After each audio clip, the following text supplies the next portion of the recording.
صحبت اللہ والوں کی، صحبت اللہ والوں کی، اللہ سے ملوا جاتی ہے صحبت اللہ والوں کی، اپنا رنگ دکھا جاتی ہے صحبت اللہ۔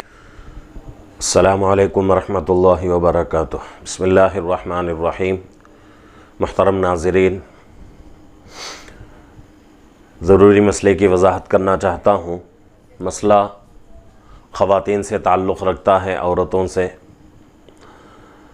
مسئلہ یہ ہے کہ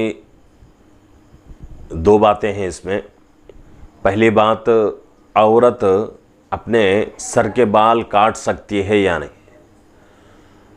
اگر کاٹ سکتی ہے تو کس حد تک، اور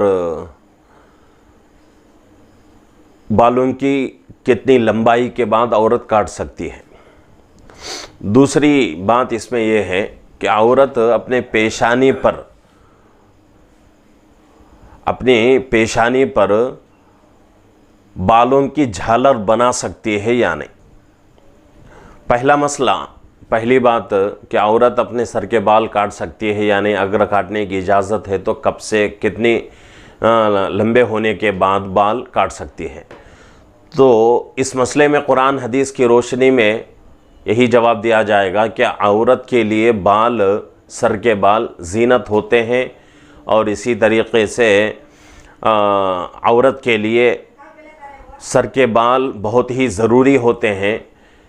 سر کے بال کاٹنے کی بالکل عورت کو اجازت نہیں ہے شریعت کے اندر۔ ہاں، اگر کسی کے بال بہت ہی زیادہ لمبے ہو گئے اور سورین سے یعنی کہ پیچھے رانوں تک کسی کے بال پہنچ رہے ہیں اور وہ خراب لگ رہا ہے، تو اس وقت اگر کاٹنا چاہے تو کمر کے نیچے کے حصے تک کاٹ سکتی ہے۔ خراب اگر وہ بال لگ رہے ہیں اور بدصورتی محسوس ہو رہی ہے تو اس وقت نہیں۔ اگر ایسی کوئی بات نہیں ہے تو کاٹنے کی بالکل اجازت نہیں ہے۔ اسی طریقے سے دوسری بات، عورت اپنے پیشانی پر بالوں کو بالوں کی جھالر بنا سکتی ہے یعنی۔ جھالر کس کو کہتے ہیں؟ عام طور سے چھوٹے بچوں کو گھروں کے اندر کرتے ہیں کہ پیشانی کے اوپر یہاں تک نیچے کی طرف بال چھوڑ دیتے ہیں، اور کٹنگ اس کی اسی طریقے سے ہوتی ہے۔ تو شریعت کے اندر یہ بھی جائز نہیں ہے، کیونکہ اس کو بھی بال کاٹنا کہا جاتا ہے۔ اگر کوئی عورت کرتی ہے تو شریعت کے اندر قرآن حدیث کی روشنی میں اس کو ناجائز کہا جائے گا۔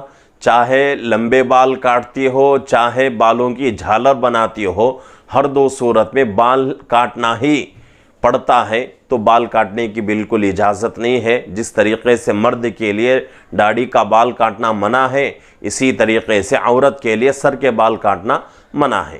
اللہ رب العزت سے دعا ہے کہ اللہ رب العزت ہم تمام کو شریعت کے مطابق اپنے مسائل کو حل کرنے کی توفیق عطا فرمائے۔ السلام علیکم ورحمۃ اللہ وبرکاتہ۔